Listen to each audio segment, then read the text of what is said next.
Emang aman ya pakai sphagnum moss jika dirawatnya outdoor? At least dia akan kehujanan. Nah, jawabannya adalah aman selagi cara nanamnya benar. Nah, gimana tuh maksudnya cara nanam yang benar? Assalamualaikum semuanya, selamat pagi. Balik lagi di channel YouTube Cabai Rawit. Ini lagi saya bajak nih channelnya. Jadi saya lagi ke Alfamart, jadi kita bikin konten dulu aja ya. Mumpung dapat momennya. Nah, ada satu hal yang pengen saya sharing di sini tentang penggunaan media sphagnum moss.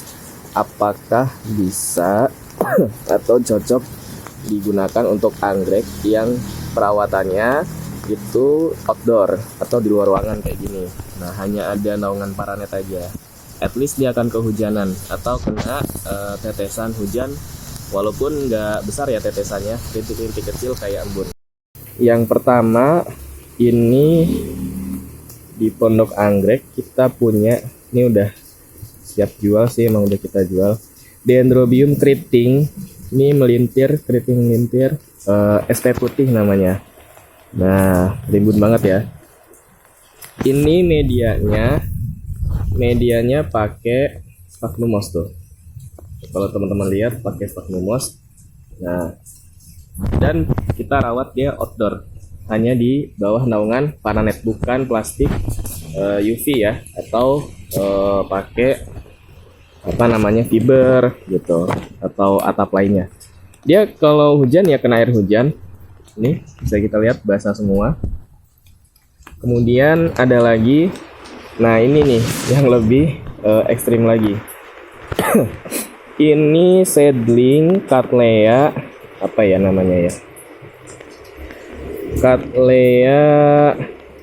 Nah ini bla bla bla ini ya, susah namanya, tapi bunganya kayak gini. Tuh bagus kan?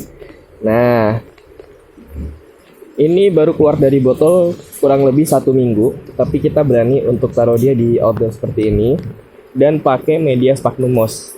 Nah, ini kalau ibarat kata namanya barbar banget nih rawatnya. Ini sama seedling Cattleya juga, baru keluar botol 1 minggu kalau nggak salah. Tapi kita berani taruh sini bahkan dengan media sphagnum moss. Nah, nggak cuman ini, ada juga sebelah sini dendro. Kita tanam di sini dari usia seedling sampai segede gini. Ini pakai sphagnum moss dan outdoor, hanya di bawah naungan paranet. Kalau hujan tentu saja kena air hujan. Nah, ini ada beberapa yang kita pakai sphagnum moss. Walaupun emang kita masih dominannya pakai arang sih ya. Kenapa? Karena alasan utamanya adalah karena harga media itu sendiri. Moss sama arang beda lah jauhnya. Walaupun moss itu bagus, tapi emang harganya agak mahal gitu.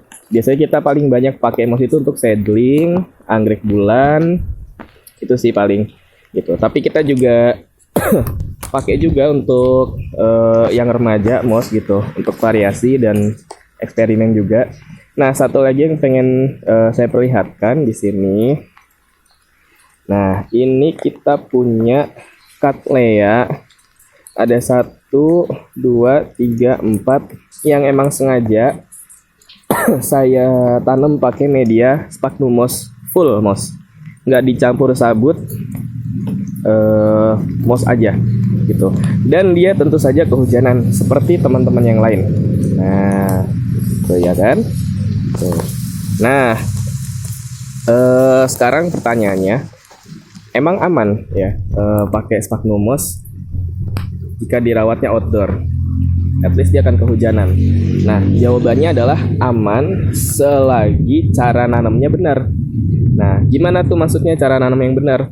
Cara nanam yang benar pakai sphagnum moss, kalau emang kita mau rawat dia di outdoor, tipsnya yang pertama adalah kita harus benar-benar padat nih nanam pakai sphagnum mossnya. Jangan terlalu banyak rongga gitu. Nah, kayak gini contohnya. Tuh, ini tuh bener-bener padat mossnya, hampir nggak ada ruang. Jadi ketika nanam bener-bener ini dipencet-pencet gitu, medianya dipadatkan sampai padat. Kenapa harus padat? Karena kalau nggak padat justru bahaya. Kalau pelit-pelit mossnya itu justru berbahaya. Bahayanya di mana? Kalau medianya tidak padat, justru kalau kena air hujan atau kehujanan, kan kita nggak bisa mengontrol berapa banyak air yang masuk. Sehingga yang terjadi apa? Banyak genangan di dalam medianya itu sendiri. Nah, itu yang sebenarnya bikin busuk kalau kita pakai sphagnum moss dan kehujanan. Tapi kalau kita padatkan, nah contohnya yang ini. Kalau kita padatkan, nah, kayak gini, ini kan padat banget nih. Tuh. Ini meskipun kehujanan, airnya nggak akan menggenang di dalam, gitu, karena mossnya udah padat. Dan lagi tips kedua adalah ini nggak full moss sih, ini dicampur sama sabut, gitu. Jadi tipsnya bisa di mix dengan sabut, sphagnum moss sama sabut. Tapi tetap syarat utamanya kalau mau di outdoor harus benar-benar padat penanaman media mossnya, sehingga air hujan itu tidak membuat genangan di dalam air, gitu. Nah, oke. Taruh mana tadi ya? Taruh sini dulu deh. Nah, kita lihat ya yang seedling Cattleya ya. Nah, seedling Cattleya ini sama. Saya minta untuk tanam padat, gitu, sehingga nggak ada ruang. Nah, ini full dari bawah sampai atas moss, gitu. Nah, jadi kalau mau di luar jangan pelit mossnya, harus padat. Dan yang ketiga, kalau misalnya habis kehujanan, teman-teman bisa peras nih. Tuh, ini aman, nggak masalah untuk akarnya.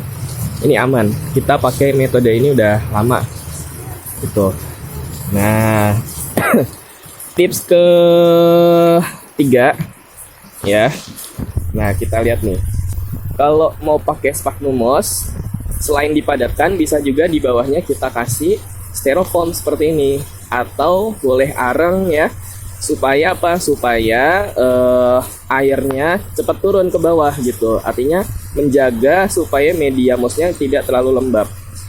Biasanya kita pakai styrofoam sih, gitu, karena bekas kan, gampang dicari, gratis, gitu. Kalaupun nggak ada styrofoam, bisa pakai areng atau ya pecahan pot. Nah, tuh lihat tuh akarnya bagus banget kan. Nah, ini benar-benar dari seedling kita tanam di sini pakai sphagnum moss full.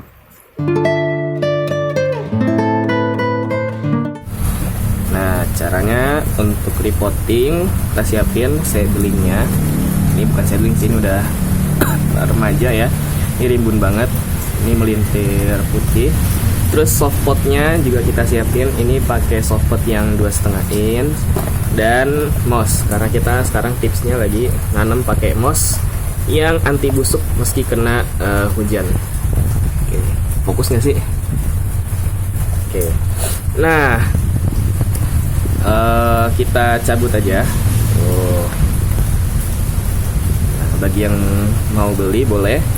Ini dendrobium keriting putih.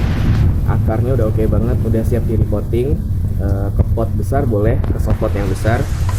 Ini kita jual, harganya ada harga paket sama harga eceran. Kalau eceran satunya 30.000. Kalau paket paket berapa, Ay?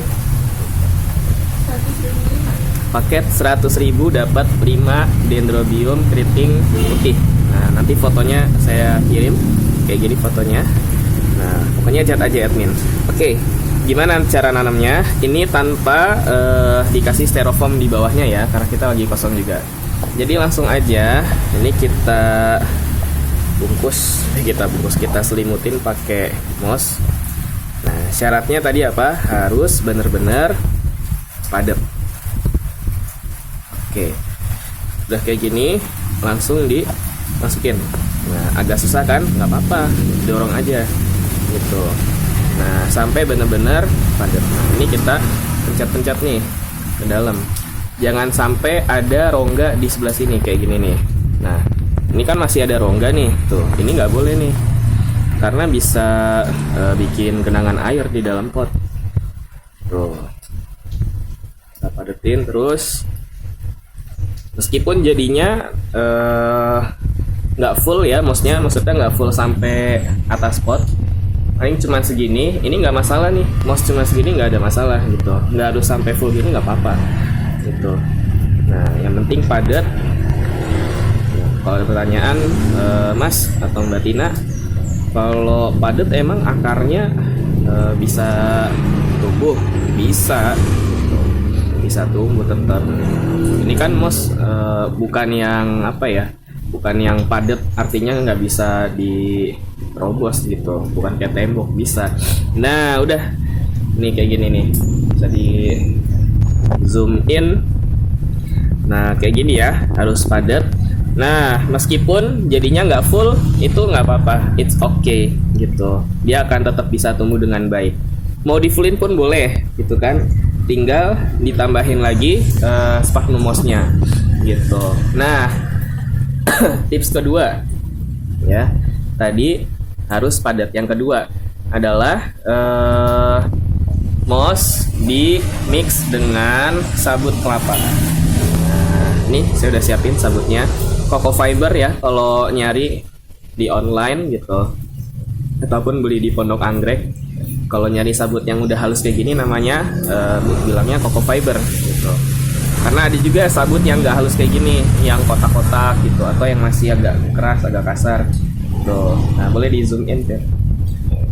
Nah ini kita aduk aja. Ini mouse-nya saya tambahin lagi. Perbandingannya gimana? Nah perbandingannya biasa aja sih, 1:1 gitu kan. Lebih dominan moss apa dominan sabutnya? Nah itu bebas gitu, tergantung ketersediaan. Tapi kalau mau hasil yang bagus itu dominan di mossnya, karena di sini sabut berfungsi sebagai penahan ya, atau penjaga kelembaban supaya nggak terlalu basah, gitu, nggak terlalu lembab gitu. Sementara moss sebagai media utama yang jadi makanan utama dari akarnya itu sendiri. Oke, di mix kayak gini udah cukup sih, kayak gini ya kan, udah nyatu gitu kan sabut sama mossnya. Mau ditambahin lagi sabutnya nggak masalah gitu, tapi catatannya kalau banyak sabutnya, artinya lebih banyak sabutnya dibanding sphagnum mossnya, berarti intensitas penyiramannya perlu diperhatikan, jangan sampai telat nyiram gitu, karena sabut itu kan cenderung lebih cepat kering. Nah kita aduk aja gitu. Oke udah nih ya, kita ambil lagi seedlingnya. Nah ini udah tinggi sih, tuh udah segini. Nah bagi yang mau beli monggo silakan di order, 100.000 dapat 5. Kalau satuan 30.000. Nah mendingan beli paket 100.000 dapat 5. 1 kilo bisa muat 2-3 paket gitu ya. Oke kita cabut lagi. Tuh lihat kan, meskipun padat tapi akarnya terbukti tuh bisa tumbuh menjalar, bahkan bukan hanya menjalar. Ya, ini apa ya namanya ya gitu, meranggas tuh akarnya. Nah oke, sama kayak tadi langkah-langkahnya, siapin ini softpotnya. Saya pakai ukuran 2,5 inch. Boleh pakai yang lebih besar lagi softpotnya, nggak masalah. Berarti tinggal ditambah medianya. Kalau tadi kurang padat, kurang banyak, boleh berarti ditaruh dulu nih mossnya di dalam. Bukan moss yang udah diracik bareng sabutnya. Nah baru kemudian ini ya kita selimutin. Nah batasnya pokoknya di pangkal batang ini. Jangan sampai ketanam sampai sini, itu malah bisa busuk batangnya. Oke, kita selimutin lagi yang banyak. Nah, ini saya lagi batuk-batuk karena emang nah kan batuk juga. Ini keluarga lagi radang, flu. Teman-teman di luar sana jaga kesehatan, karena Omicron sedang merajalela gitu. Kalau kebanyakan bisa dikurangin, langsung kita masuk tuh, kita tanam. Nah sama benar-benar kita press ke dalam ininya ya, hati-hati matahin daun. Kita press, jangan sampai batang ketanam, cukup akar saja, bonggol tetap kelihatan. Oke, nah gini kan bagus nih. sampai tinggi ini. Jadi tipsnya tadi taruh dulu di sini media, di sini baru diisi yang ini. Nah kayak gini teman-teman, tuh, ya kan? Nah kalau udah begini, udah yakin padat. Nah ini insya Allah meskipun kena hujan, dia tidak akan mudah busuk gitu, karena air hujan tidak akan menggenang di dalam potnya itu sendiri. Thank you ya bagi yang udah nonton tips kita pagi ini. Ini saya pakai helm karena hujan, nggak ada jas hujan. Pokoknya silakan di like, share, dan leave comment kalau kamu mau sharing tips-tips juga nanam anggrek pakai moss di perawatan outdoor. Oke, thank you semuanya. Assalamualaikum.